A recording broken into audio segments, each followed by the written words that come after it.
Kemudian masalah itu muncul, bukan masalah ya, persoalan itu muncul ketika sudah memiliki satu momongan, dua momongan, tiga momongan.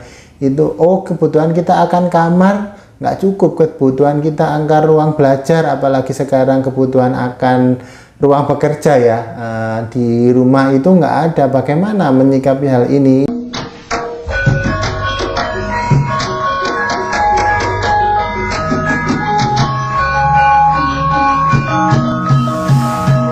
Halo konco-konco Cakmul, ketemu lagi di Cakmul Box ini.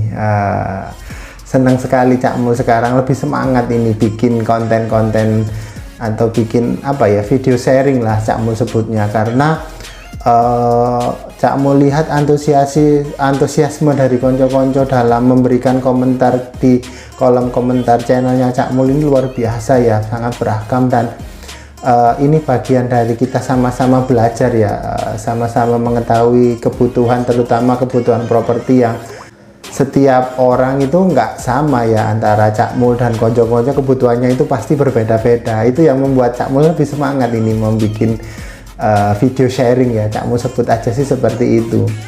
Nah di sini Cakmul ingin juga sharing lagi nih, sharingnya ini Cakmul bikin apa ya, bikin judul atau bikin tema ini, bagaimana sih konco-konco menyikapi ketika konco-konco sudah siap memiliki properti atau aset. Konco-konco maunya seperti apa? Mau beli rumah yang siap untuk ditinggal atau kafling yang kita bisa mengimprovisasi, apakah kafling itu mau digunakan untuk rumah full rumah atau lebih banyak tamannya deh, atau rumah tumbuh yang Cakmul pernah bikin di konten sebelumnya ya. Jadi Cakmul sedikit cerita nih, kebutuhan untuk memilih properti atau aset baik kafling atau rumah baru itu memang pilihan dari masing-masing konco-konco ya. Pada umumnya nih, ketika membeli aset pertama, biasanya kita itu menginginkan yang praktis aja, kita tidak memikirkan jangka yang lebih panjang gitu ya berpikirnya.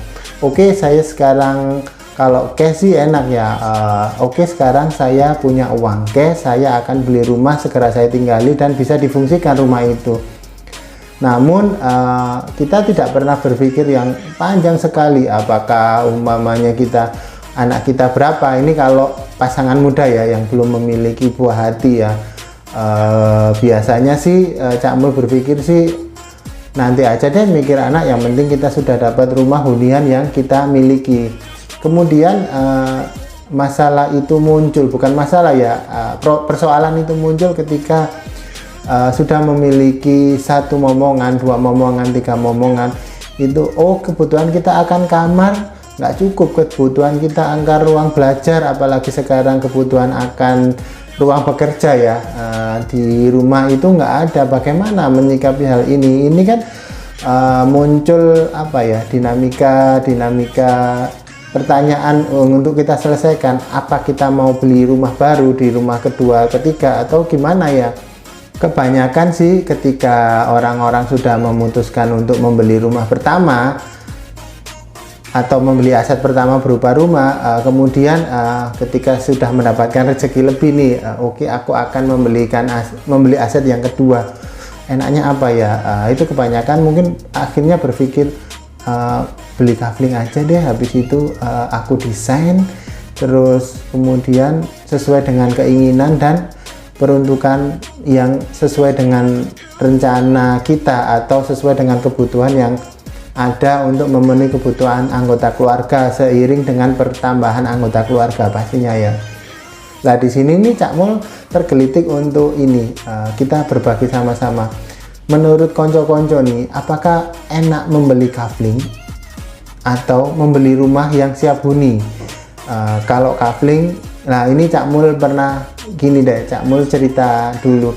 Ada sih konconya Cakmul ini, nggak apa-apa, aku sewa kafling, aku sewa rumah deh untuk 1 tahun atau 2 tahun ini karena aku mau mencoba lingkungan ini. Kalau sudah mencoba lingkungan ini aku akan membeli kafling, kemudian aku bangun sesuai dengan keinginanku. Ada konco-konco teman-teman Cak Mul yang menginginkan hal tersebut. Lah di sini Cak Mul kembali lagi tadi pengen kita sama-sama sharing. Kalau konco-konco maunya seperti apa sih, membeli atau memutuskan membeli kafling dulu atau rumah dulu. Nanti kita akan bahas satu persatu di video selanjutnya. Bagaimana kalau membeli rumah dahulu atau membeli kafling dahulu, dalam apa ya Cak Mul bilang, dalam menentukan properti pertama ini yang biasanya sering bimbang dan ragu oleh kita sebagai calon pembeli.